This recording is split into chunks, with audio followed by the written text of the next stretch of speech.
Welcome back to the Real Dinosaur Zoo. Not every creature here is placed into the wild.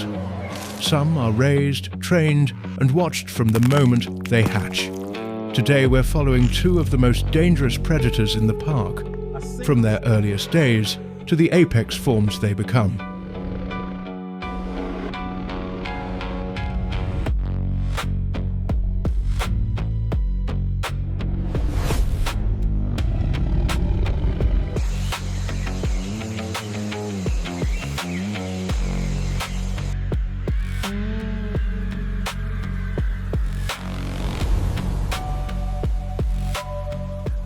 Beyond the public paths, past reinforced walls and restricted zones, the reserve continues. For the smaller predators, life begins under constant supervision.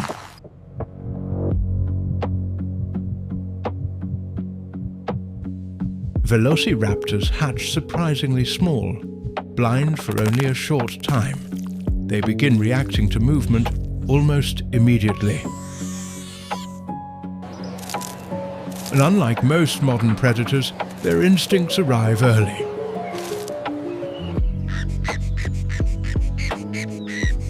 Within weeks, these animals begin recognizing movement patterns, feeding routines, and individual keepers. Their bite force is still limited, their confidence is not. Those fluffy feathers might make them look harmless, but even at this age, raptors are incredibly alert. By this age, containment is no longer enough. The animals need space to run. This is Raptor Run, and we use it to simulate live prey movement. It helps them stretch their legs, and they just love it.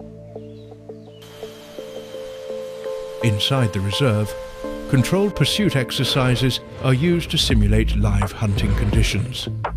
The moving lure triggers instinctive chase behavior, allowing handlers to study acceleration, coordination, and pack response. And they do appear to enjoy it.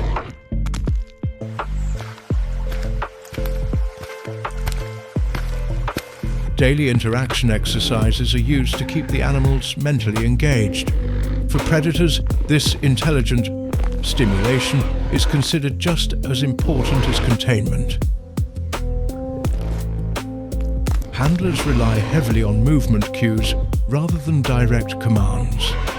The raptors respond quickly, particularly to unpredictable motion. Enrichment tools like these are designed to encourage pursuit behavior, timing, and coordination, though the younger raptors occasionally treat the sessions more like a game. Even so, the keepers never fully relax around them, because beneath the curiosity, the hunting instinct remains remarkably intact. In open terrain, the animals spread naturally into coordinated positions, not directed by handlers, but by instinct. Visitors remain separated by reinforced glass and magnetic exclusion barriers. A precaution the keepers insist is absolutely necessary. Once fully conditioned, the animals are gradually introduced into the reserve's open field sectors, where buried containment grids and behavioral training allow close-range observation without traditional fencing. It is here their coordination becomes most apparent. Feeding periods are carefully monitored. Even among closely related individuals, hierarchies begin forming early. Smaller raptors often wait at the edge of the group, watching for opportunity or weakness. Despite their size, Velociraptors remain among the most intelligent predators in the park. They learn routes quickly, recognize repeated movement patterns, and occasionally test enclosure boundaries. As impressive as the raptors may be, they are not the dominant predators here. Beyond these containment walls, the reserve changes entirely. Unlike the raptors, young Giganotosaurus begin life at a remarkable size. This outer forest habitat is where we raise the young, under controlled observation. And despite appearances, they are still considered hatchlings.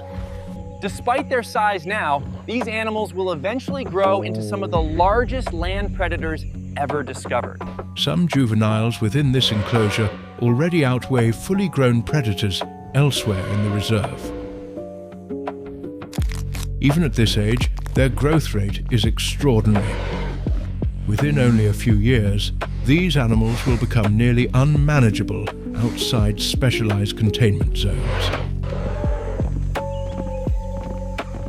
As the animals mature, the reserve itself must adapt around them. These outer containment sectors operate continuously, day and night. Motion tracking, pressure monitoring, and reinforced gate systems remain active at all times. This sector houses our most dangerous specimens. The electrical charge and the hydraulic locks are active 24 hours a day for your safety. Fresh tracks like this tell us the animal has been moving through the forest recently. The footprints alone are enough to reveal the scale of the animal ahead. Nearly 3.5 feet across. Each step carries enormous weight, yet the forest often falls silent long before the predator appears.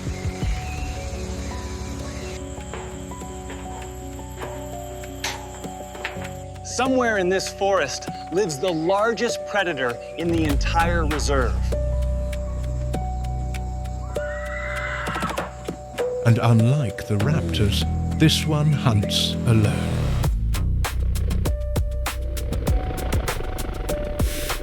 The fully grown Giganotosaurus is built almost entirely for force. Massive jaws, heavy musculature, and enough bite pressure to crush dense bone.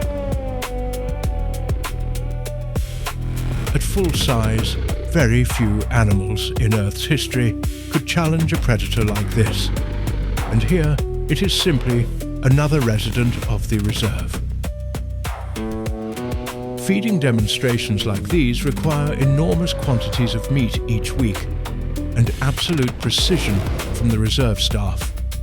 At full size, a mature Giganotosaurus can exceed 13 meters in length, with enough body mass to overpower nearly anything within its territory. Unlike Tyrannosaurus rex, its jaws are not designed primarily for crushing. Instead, rows of long serrated teeth are built to slice through flesh with extraordinary efficiency. A very different kind of apex predator. Despite their size, the animals remain surprisingly aware of movement beyond the barriers, and occasionally they watch the visitors watching them.